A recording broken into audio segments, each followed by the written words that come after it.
Greetings, folks. It's your boy, Dr. McNasty. Hey, mister. Back at it again with Hey, mister, I wish to rent I'm this sorry, movie. what? What do you Hello? want? Hey, mister.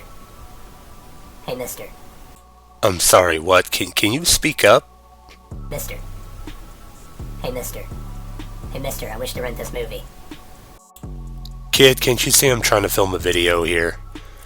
And plus, are you even old enough for that? And where's the sleeve to the movie? Get the fuck out of here. I'm trying to do a goddamn video. Alright. Back to, whatever it is I was doing just now.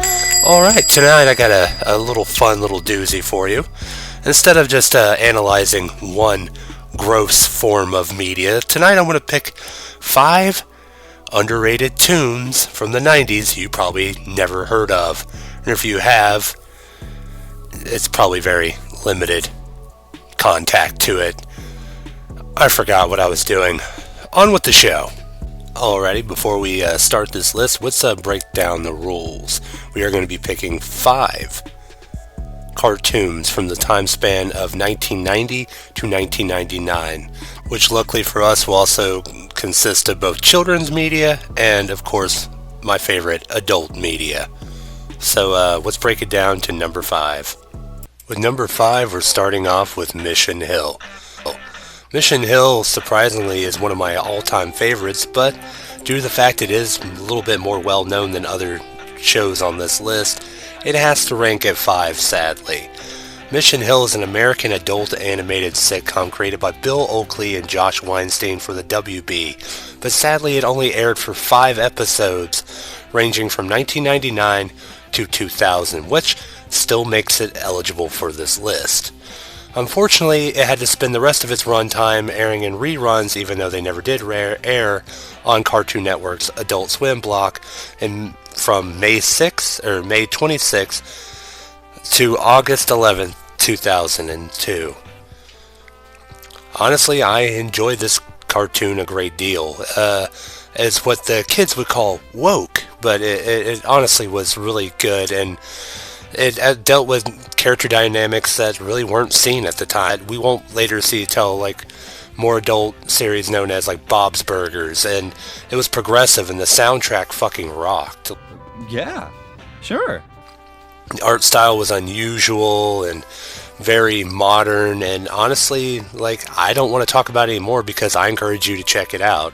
If you're over the age of 18 and actually have a decent sense of humor, check out Mission Hill. Every episode is available for free on YouTube if you know where to look.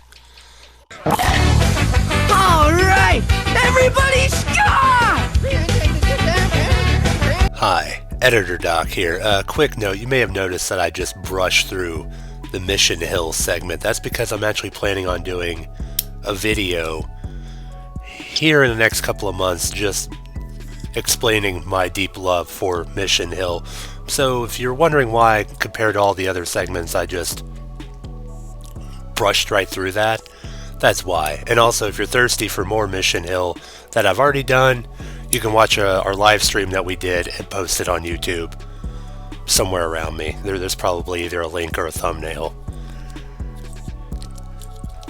Back to number 4, I think. Please cut off the camera. Number 4. Now at number 4... What now? Excuse me, hippie. Are you the one who was rude about my boy and them videotapes and...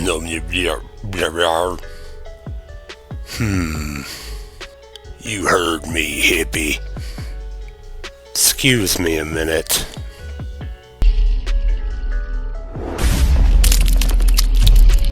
Alright, back to number 4.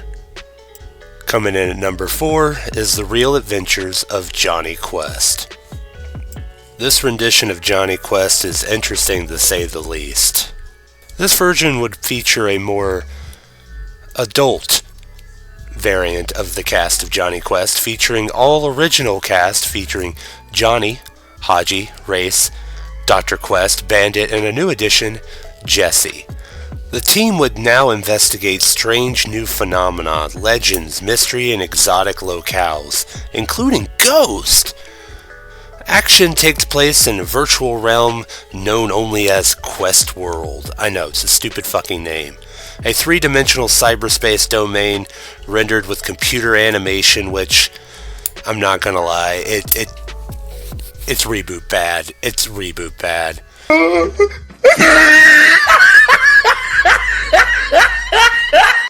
Which, that's all I can say. It's reboot bad. But the writing was decent, and the episodes actually drew me in as a child. Like, dude, just check out this promo and tell me you don't want to watch it. On the next Real Adventures of Johnny Quest. Jess! I'll save you! Hang on, Jess!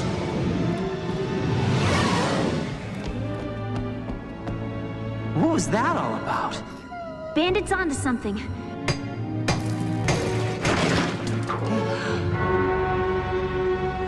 The Haunted Sonata.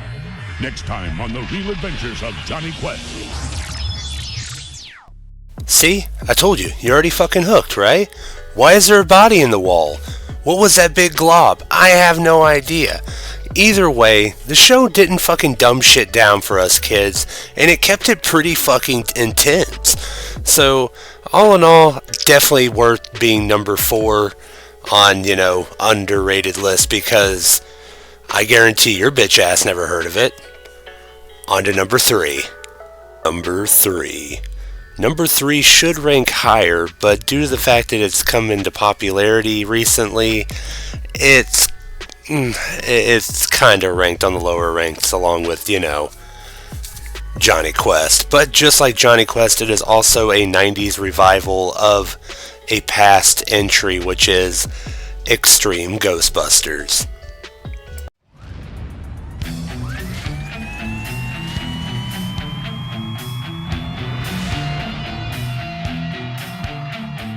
Something strange in your neighborhood. Who you gonna call? If there's something weird and it don't look good, who you gonna call? That's right.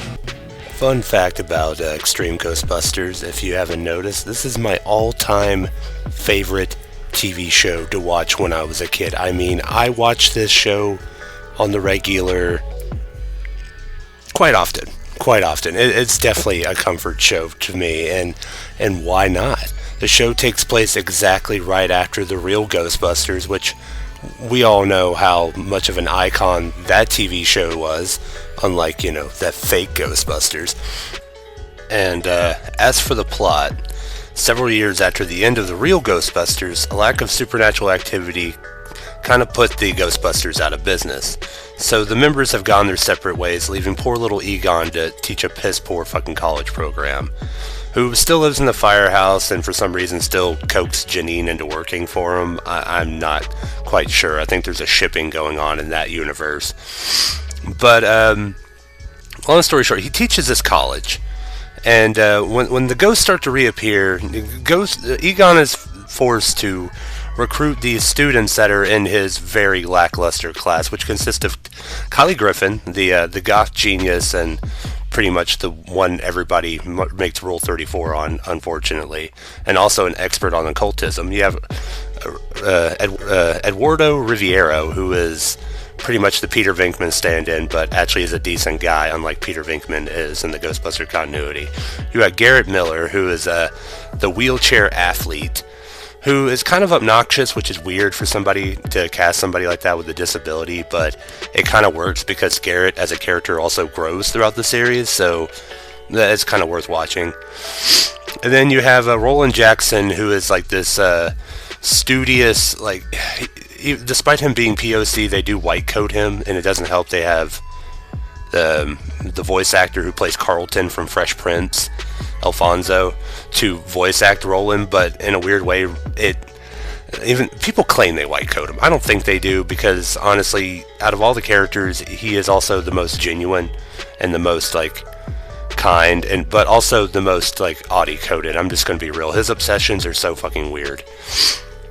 But on top of that, of course, you have the legacies, like I said, Egon and Janine, who kind of just solidify the show. They just kind of bring the element that this is a Ghostbusters program, and it does, the show does nothing but a tremendous amount of fan service and does it in a classy way that you don't feel stupid. And if it's your first Ghostbusters series to go into, oh, it's so good.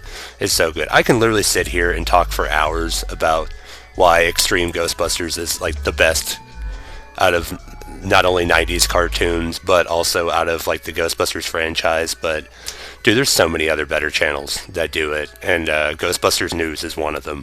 But yeah, you might notice my tone changed talking about this, but no, I am a huge, diehard Extreme Ghostbusters fan. And if you haven't seen it, and you like very edgy 90s aesthetic cartoons, check it out. It has elements of CGI, it has elements of like invert.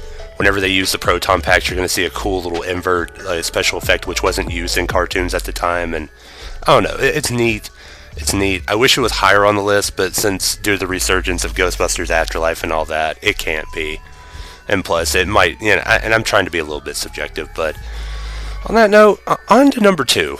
On to number two, and thank you for listening to my gibbering. Number 2. Freakazoid.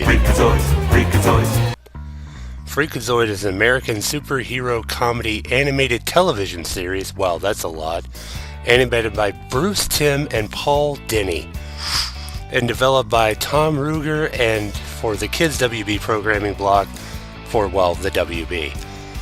The series chronicles the adventures of the title character Freakazoid, a crazy teenager superhero who fights crime in Washington, D.C. of all places. It also features mini episodes about the adventures of other superheroes.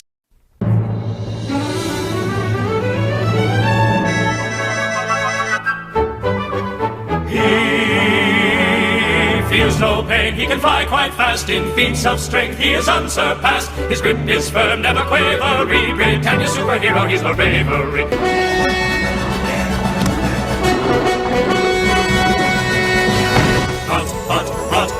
The series was produced by Warner Brothers Animations and Amblin Television, pretty much Spielberg, you know, Amblin, you know, the iconic little, you know, flying E.T. over the fucking moon logo, Amblin. Am I even saying it right, Amblin? Well, anyways, being the third animated series produced through the collaboration of Steven Spielberg, wow. I'm reading the script and it just, yeah. Animation after after the success of Tiny Toon Adventures and Animaniacs were both fucking classics, but overrated and didn't make it on this list.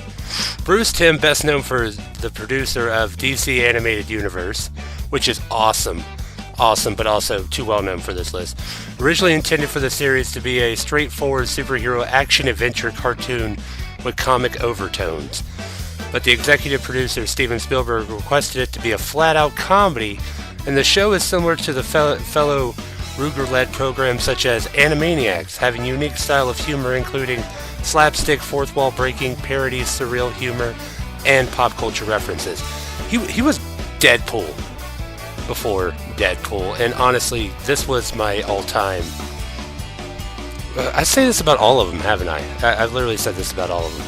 Yeah, it was one of my favorites. It was definitely one of the reasons why I bothered to watch WB was Freakazoid, was because the humor seemed really adult, and I didn't feel old enough to get the humor, so I knew Freakazoid was cool. So that's pretty much what my fixation of Freakazoid was. Not only that, he was, I don't know, like, God, he was, for me, he was definitely elevated child humor. Like, it wasn't even child humor, it was the pop cultures were so dated and kind of irrelevant. You kids might want to go grab some milk or an orange right now. Even by the time of airing, it just felt like I had to be there to get it, and honestly, it was good. Definitely worth being number 2 on this list. And yeah, I only have one word to say: Invisible. Where did he go? That invisible. Yeah, that's it. On to number 1. And on a side note, kind of related to the video, by the way, Majine Man, We want you! I still have your copies of Season 1 and 2 of Freakazoid you let me borrow like 3 years ago. They're still here if you want them. I feel really bad. Please. We need to meet up, and you need to take these. I've watched them a lot. They actually helped with the video. But now on to number 1. Number 1. Finally, number 1. Number 1 might actually fucking surprise you. Number 1 might actually turn some heads. Number 1 is probably the most daring pick of all to be the most underrated 90s cartoon. And trust me, you're like, wait, how is that underrated? I'll tell you why it's underrated after I reveal it. And number 1 is Cowboy motherfucking Bebop.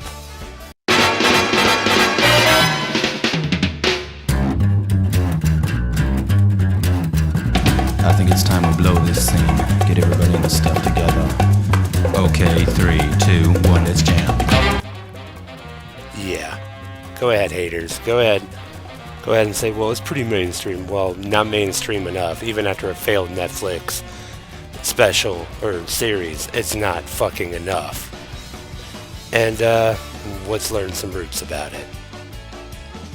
By the way, warning beforehand about any butchering of any Japanese names or words and on the script because, well, we know I'm not the most learned when it comes to that. And also, apologies for the ska because I wish I could listen to the theme song all day long, but copyright does exist. Alrighty. Cowboy Bebop is a Japanese neo-noir space western anime television series which aired in TV Tokyo on Wow Wow from 1998 to 1999. It was created and animated by Sunrise LED by a production team of a director, Shinjiro Watanabe and screenwriter Kikyo Nabanuto. Oh god, I am so butchering these. Creator designer Toshiro Kawamoto and mechanical designer, I'm just going to put his name on there. I'm not even going to try. I'm just going to put his name on there. And composer Yoko Kanno, who have collectively billed as Hajime Yakate. I have no idea what I just read. I'm just going to put that portion on the screen too. Maybe you can figure out what the fuck that means.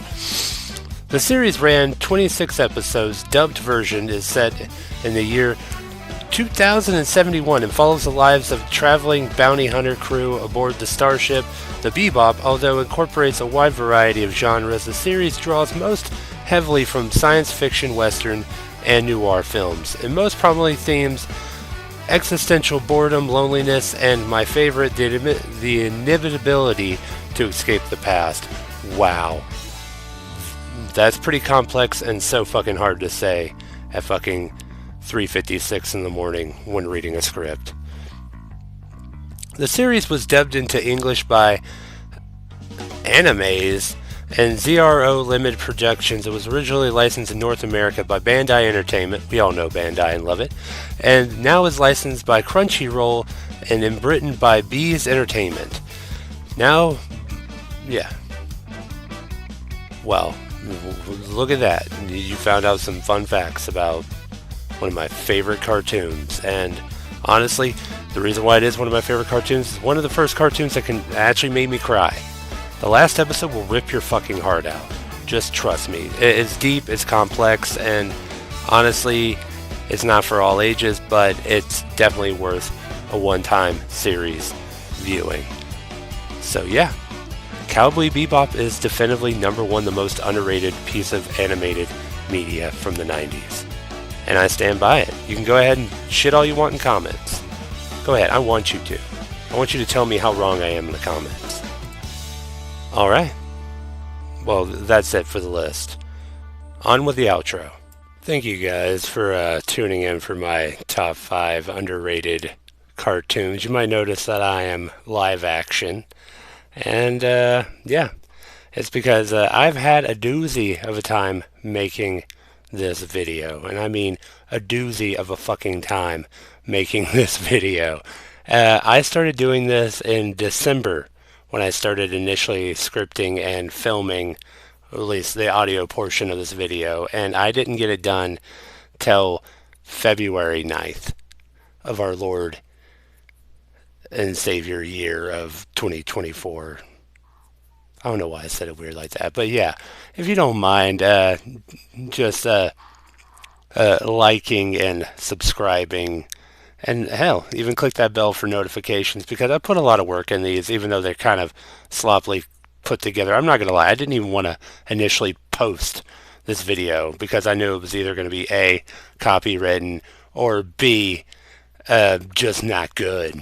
And it probably isn't, but I don't care. I had fun. No, I didn't. I didn't have fun at all.